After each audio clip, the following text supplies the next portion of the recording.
Welcome back to the Piping Pastor. Today we'll be continuing our Poetry in the Bible series by beginning a bit of a discussion about how we can have respectful dialogues and be genuinely curious about people who share vastly different worldviews.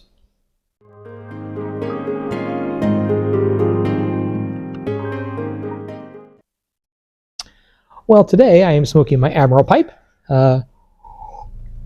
For those of you who may have already seen the video I posted for Armchair Piper for his VR, and in it I'm smoking some White Knight.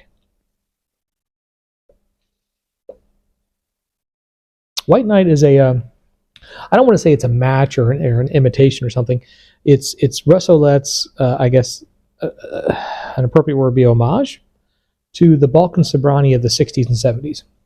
Now, I've never had the opportunity to have the Balkan Sobranie from the 60s and 70s. In point of fact, I've never had Balkan Sobranie at all, which is kind of a shame because I'm a big fan of Balkans. But he had attempted to, based on his memory of that flavor, try to recreate it in this White Knight. So I don't know if it's close or not, because again, I've never had Balkan Sobranie of any time, but I can tell you, I really like this.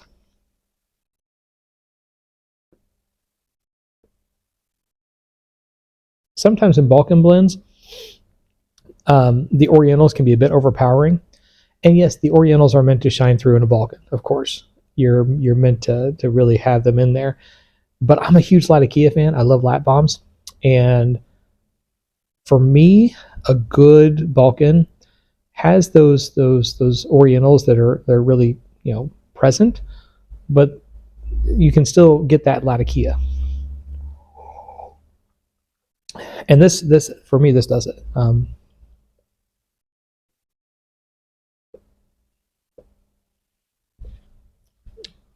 It's really rather tasty. So big fan of this one. We are going to be heading out on holiday starting this weekend. We're going to be visiting the in-laws. So we'll be gone for a week down in sunny Florida. Hopefully it's sunny and warm when we get down there. Be a nice bit of a break. And so I don't know that I'll be recording anything. I will be smoking some pipes. They have a lovely little place down there. They're snowbirds. And they have there's a walkway with a pond not too far away from where they live with some benches and stuff.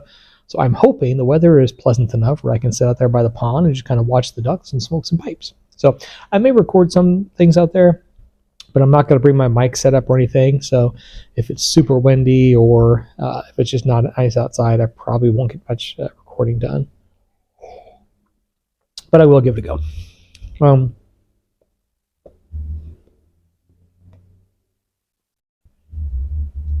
Well, we're, of course, in the political season here in the United States, which actually seems to never end nowadays. But especially around presidential elections, everybody gets louder. Everyone starts yelling.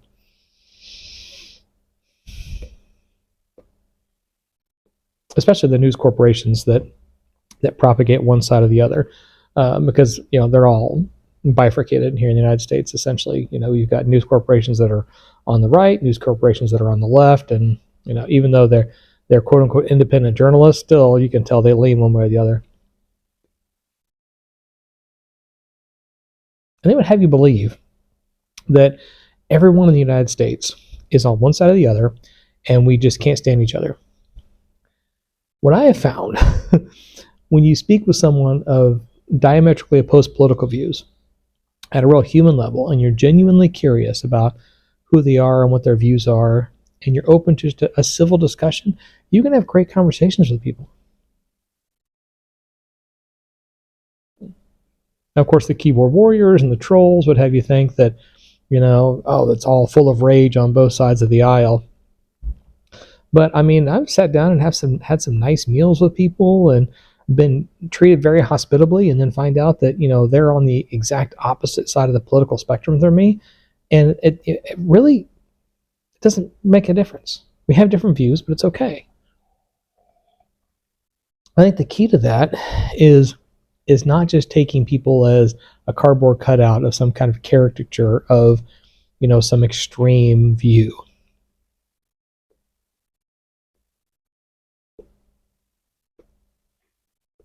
Even when they do have extreme views, oftentimes it's easy to have a real human connection, a real human conversation. There's a lot more that that brings us together than divides us.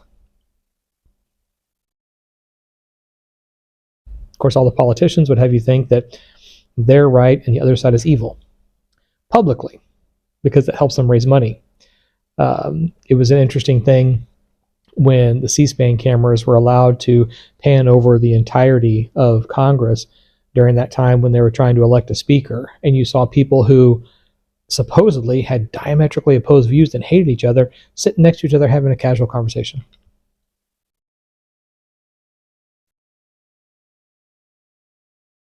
Because in reality, we can have those conversations, but it raises more money for them if they think if they can whip you up into a frenzy of anger and fear, right?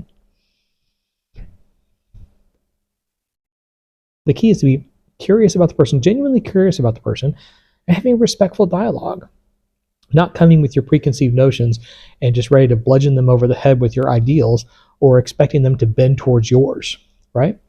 But talking to them and really trying to understand who they are and where they're coming from. And the poem for today is specifically pointed towards that.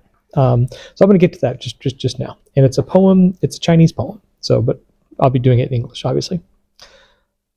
We cannot forget how in Canton we drank tea, and in Chongqing we went over our poems when leaves were yellowing 31 years ago, and now we come back at last to the ancient capital, Peking.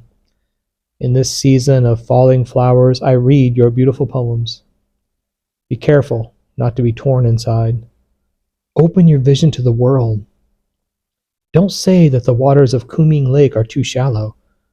We can watch fish better here than in Fujian, in the river in the south.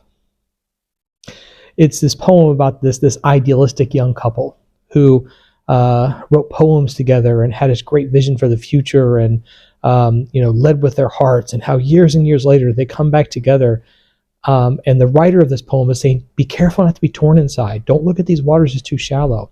Don't forget who you are. Don't let the world tear you down. Don't try to retreat from this. This is an opportunity for us to do something. We can take those ideals of our youth, that love we had as younger people, and really step forward and strive to make something great. That's what this poem is about.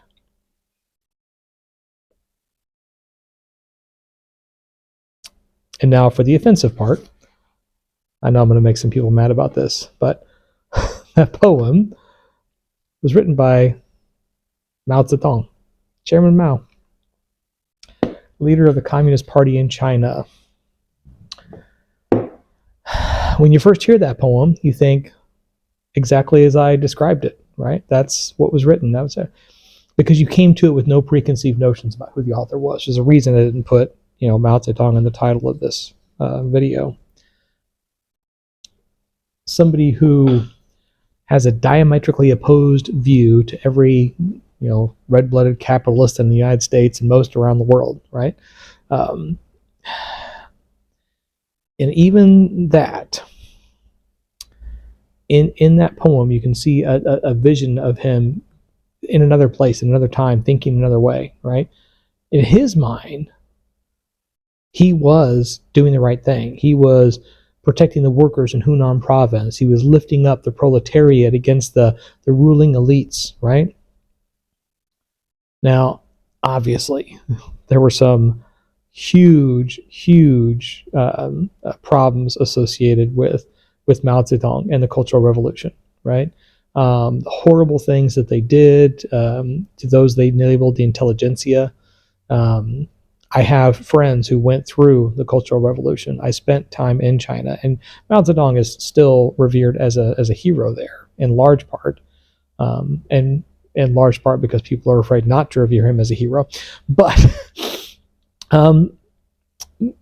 that person, right, that we have this vision of, this communist leader, it'd be like all the old school communist leaders of Russia or Putin today, all these people that we have these diametrically opposed views to, for most of us, diametrically opposed views to, right? In this instance, you can look at that and say, okay, there's something I should listen. I should venture to try to understand where this person's coming from and why they're coming from that direction, right? Just closing your ears to it, and not trying to understand, not trying to listen, or not trying to talk or engage in dialogue doesn't get you anywhere. It entrenches you further into your own hole. The Bible says we are to be quick to listen and slow to speak. It doesn't say quick to listen to people we agree with, quick to listen to people we like, quick to listen to people who share our opinions.